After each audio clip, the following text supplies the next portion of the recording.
Hello everybody, welcome back to my movie review series. Today we will be discussing Don't Say Good Luck. So I will give you a brief overview and some logistics about the movie, then we will grade the movie on an A to F grading scale, A being well done, B being entertaining, C being just whatever, D being off-putting, and F meaning we turned off the video or left the theater.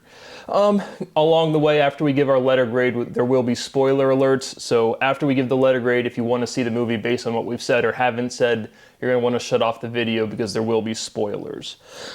Discussing any major plot developments, any major characterizations, the setting, anything from the cinematography that really jumped out. And so we have Don't Say Good Luck, rated PG-13, released in 2026, a musical comedy / drama with a runtime of an hour and 35 minutes. The Google overview says it is a 2026 American coming-of-age musical teen drama film directed by Julia Hart. It is produced by Adam Sandler and his overall company. Again, just like the Happy Gilmore Productions, you get that little intro at the beginning of the movie. It does star, it seems to be his daughter, Sunny Sandler as Sophie Birnenbaum, and then Melanie Lynskey, who I always know her as Rose from 2.5 Men. But those are certainly the dominant characters, and there's some other, again, major but less major than those characters, and so we'll get into that in a bit. But it does have a 6.8 out of 10 on IMDb, a 93% on Rotten Tomatoes.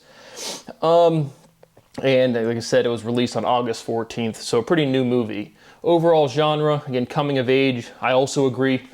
Not to say that the people who made the movie wouldn't know what genre it is, but certainly that is a good categorization. And overall, I enjoyed it. I thought cute was kind of a good appropriate word for this movie. To me, it didn't really do anything super novel, but I thought the characterization and the acting from Melanie Lynskey and from Sunny Sandler was pretty good. For being a musical, I thought the musical score, the pieces were pretty good and pretty well sung as well. The male lead, who's like the Max Greenfield, I feel like that is the dad. So I'm not picking up whoever the male, the high school male lead guy is from the cast list. But regardless, I thought the singing was pretty good. I thought the overall themes were pretty standard in terms of, again, she kind of deals with, her mother's cancer's returning is kind of the big theme. We're not into the spoilers yet.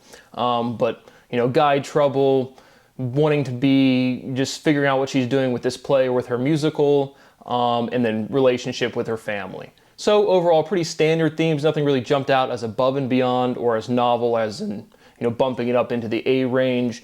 But I'm going to go ahead and give this one, Don't Say Good Luck. I'm going to give this a solid B. Could have inched it up to a B+, but we're just going to keep it there, really steady at the entertaining. I thoroughly enjoyed it. Just there was nothing that struck me as novel to bump it up into the A range. But for the core themes and motifs, I thought it was pretty well portrayed. And overall, the Melanie Lynskey presentation I thought was the strongest actress from the movie. But overall, solid B. Definitely I enjoyed it for, again, the coming-of-age genre with, it says it's a musical, but this struck me as more of just a movie. A lot of musicals, like, trying to think like the West Side Story we have reviewed, but there was, to me, a musical, to be labeled a musical would have a lot more singing. This one just struck me as music, or as a movie with a good musical kind of score to it. But kind of just nitpicking on the cinematography. So overall B, if you've not seen the movie and would like to, you're going to want to shut off the video. There will be spoiler alerts.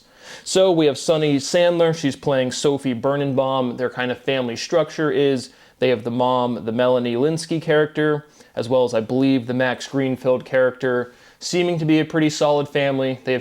She has two, I think, twin younger brothers, but certainly younger brothers. And so the opening scene is kind of Melanie going in, waking them up, getting them ready for school. Sunny, or Sophie, let's call her character's name, she is getting ready. She seems to be, I think it's confirmed, because she's going for driver's tests throughout the movie. So I want to say she's right in that 15 going on 16, sophomore year-ish of high school.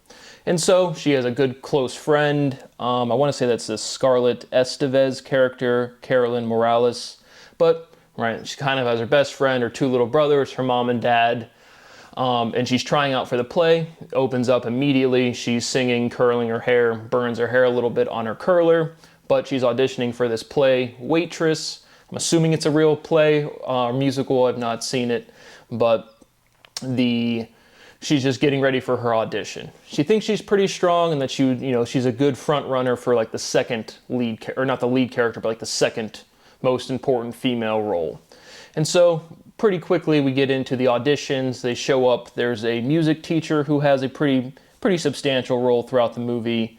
Again, maybe Stephanie Beatriz, but they're just going through they do a little vocal routine a couple times throughout the movie, but they're all warming up their singing voices. And as Sunny is getting ready to, or Sophie is getting ready to go on her audition, even before this scene, again, very quickly in the introductory sequences, which from a movie standpoint is pretty relevant because you set up the setting really quick, modern day, average family, so on and so forth. But you get this scene where the father kind of butt dials Sunny and Melanie Lynskey's character. And so they kind of make a joke about it, but now Sophie is up there to give her audition, and she gets a call from her parents, and she realizes it's one of these butt dials, but they're at the hospital, and Melanie's cancer has returned. So Sophie overhears that, unbeknownst to her parents, right before she's about to go onto her audition. She kind of chokes back some tears and goes up and gives a pretty good, again, just from the actual fictional plot of the movie and then her actual vocals, I thought were good just as a human being. And so I thought, again, the actual vocal score throughout the movie was solid.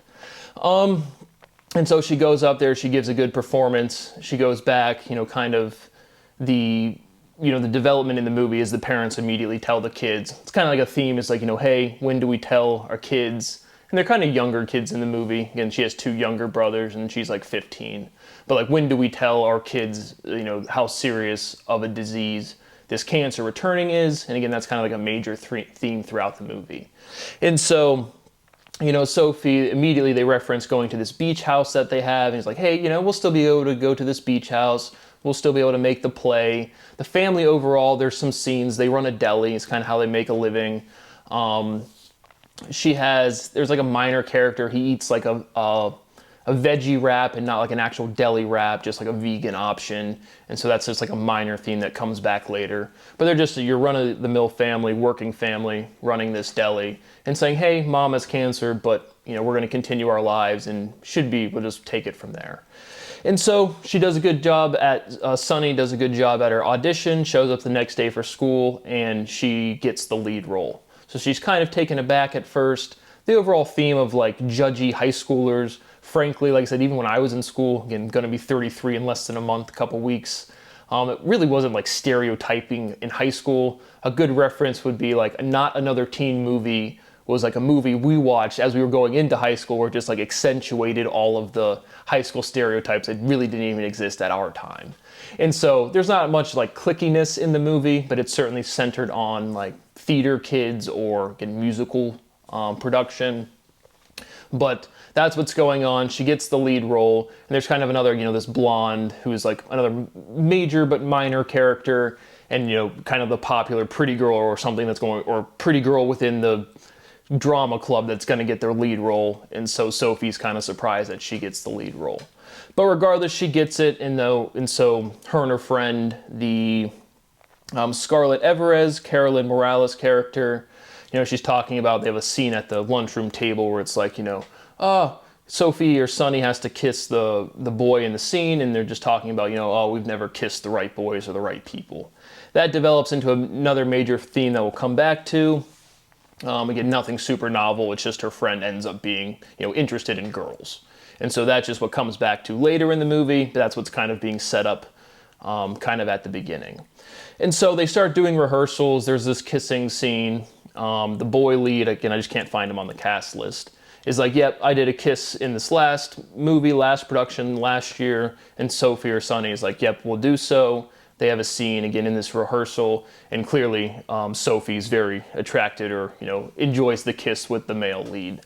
And so that's kind of a major theme. She kind of doubts herself at first. There's kind of like a wholesome scene where Sophie, and Melanie Lynskey are at the mall, and Sophie's not very confident in her accent. And so her mom's like taking her into stores and talking in an accent that's not natural for her, to get her daughter comfortable, to get her more acclimated to enunciating words in this southern accent.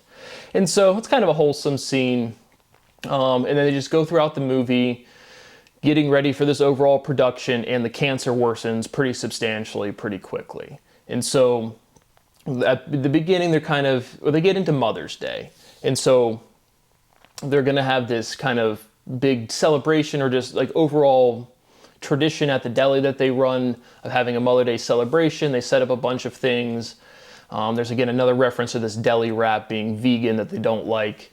And then Melanie's character kind of passes out. And so she's getting her cancer is clearly progressing, getting worse, and it's, clearly developing the themes throughout the movie. Is like, we're not going to make it to the beach house this year. Is Melanie even going to be able to watch her daughter, Sophie, present her, her lead role?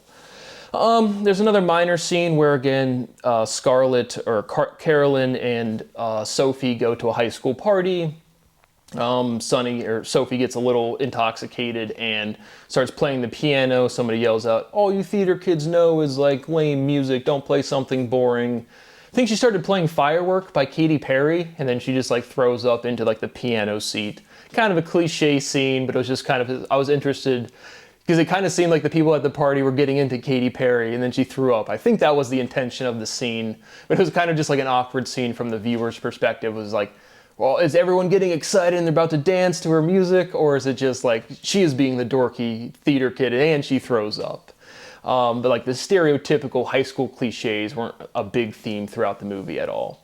Really a focus on the relationship between just the overall family dynamic, certainly between Sophie and Melanie.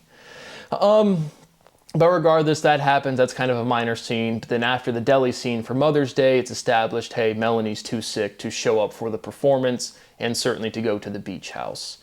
And so kind of a fun scene, or kind of like an awkward scene, because up until now, again, Sophie and the male lead have been kissing throughout the rehearsals, and she's kind of into it, excited.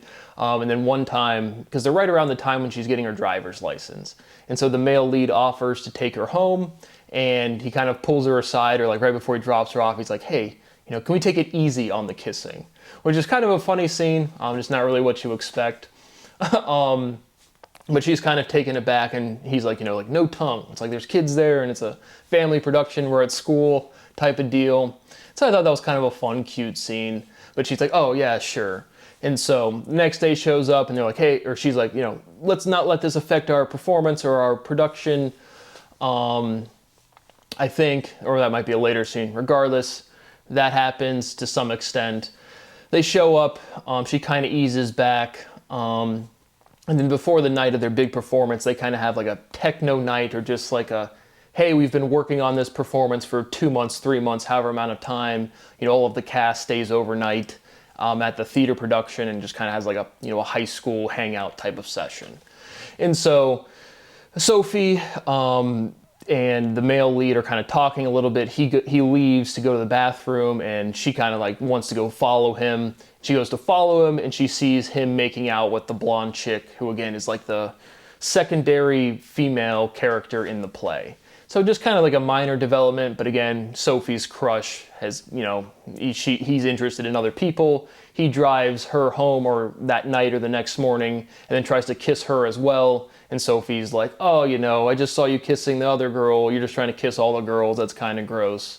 And so it's just, again, minor development, truly. I mean, the focus is on the relationship between the family, the mom and Sophie. But it's just kind of like, the guy that she liked is just trying to kiss all the girls. And so kind of funny, kind of cute. And I think that might be the scene where she's like, let's not let this affect, the play. Regardless, that's kind of where their relationship stands. And then they show up for like the final dress rehearsal, and the lead, or the music teacher, the drama teacher, has Melanie live streaming to watch the rehearsal because she's too sick to come see the performance. And so when they're doing that, Melanie gets like sick or starts coughing or starts calling for her husband, and the kids at the school who don't know the live stream is being done, or at least not who is watching the live stream, they can hear her coughing. So then the whole cast becomes aware of how sick Sophie's mom is. They show her some sympathy, another kind of like major development, the cast kind of knowing what's going on. And so that happens. There's some more family development where Buscemi, this Steve Buscemi's in this movie as Sophie's grandfather. And so him and Bebe Neuwirth, just the grandma, Sophie's grandma, there's some tension between Sophie's grandma and Melanie, Sophie's mom. And so they have some back and forth. Melanie calls the mom and is like, hey, I want you in their lives. And then there's some scene where basically the Steve Buscemi character and the grandma are already at the rehearsal or at the play premiere, and the Melanie gives her like, hey, I want you in our daughter's life. Again, some development, I'm missing some minor scenes, and they're already at the theater to watch the play. And so that happens right before the kind of the major, or the first premiere. Again, it's like a weekend show where there's like multiple days, again, super minor developments. But Sophie kind of like backs out. She's like, I don't want to do this. And she's like, I want to spend more time with my mom. Goes home, and the mom's like, no, you should absolutely do this play. So then quickly comes back, and then kind of like, not even resolution, because like there's no like really teen drama kind of development. But the blonde-haired chick was going to be the main character for the waitress play if Sophie wasn't there. But the blonde-haired chick like stalled a little bit so Sophie could come back, and the blonde-haired girl's like, I knew you were going to come back anyway. And so that's what happens. They do the performance. There's kind of like, you get away from like the direct, third person, second person, first person, the two characters talking to each other, to more of just like a cinematic role of where you see like plot development. Sophie they do the play at the school, and then she gives they make like this wooden cutout where they have it like a beach scene, trying to replicate their beach house environment. Hey, mom's too sick to go, but Sophie gives kind of her final performances to her mom. There's some kind of touching scenes where it's like the Melanie character writes on a notepad and it's like, hey, you're gonna have to tell me how the story ends. Gives it to her husband. Kind of a touching scene. Again, I cried a little bit. Again, when you're engrossed in a movie and following the plot lines, I think it's kind of natural. Not to say it's like super emotional. Like the overall motifs aren't like super touching. In reality, I think I'm less emotional as a person than just like watching a piece of, again, I want to say art in general, but like a movie, a song, but just something where you're following the characterization, right, would cause a response more so than just like, oh, I'm so sad about life. But I thought it was a pretty cute movie. I thought it was kind of fun. And so I thought that was a good scene. That was a strong scene between Melanie and the husband.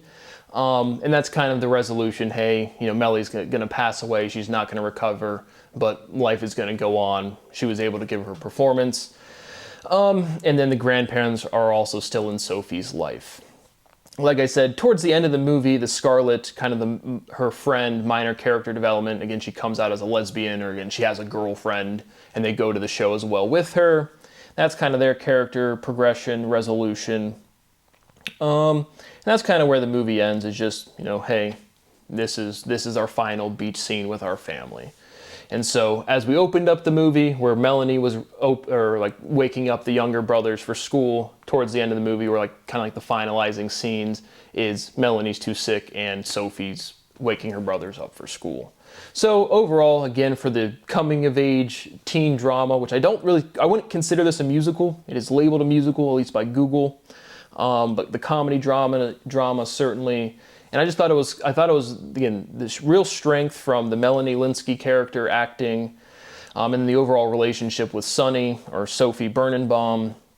And I thought it was very appropriate for the genre that it was. And an entertaining, like I said, solid B. Could have been a B+, but just no real novelty. Again, parents getting older, dying a theme, fitting in high school kind of being a theme, music being a theme.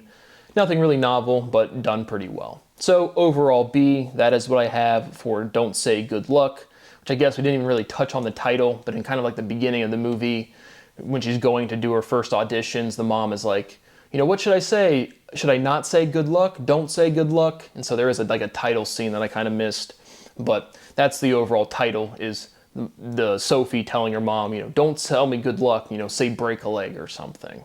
And that's kind of your title. But that is what I have for don't say good luck, and we will see you on the next one.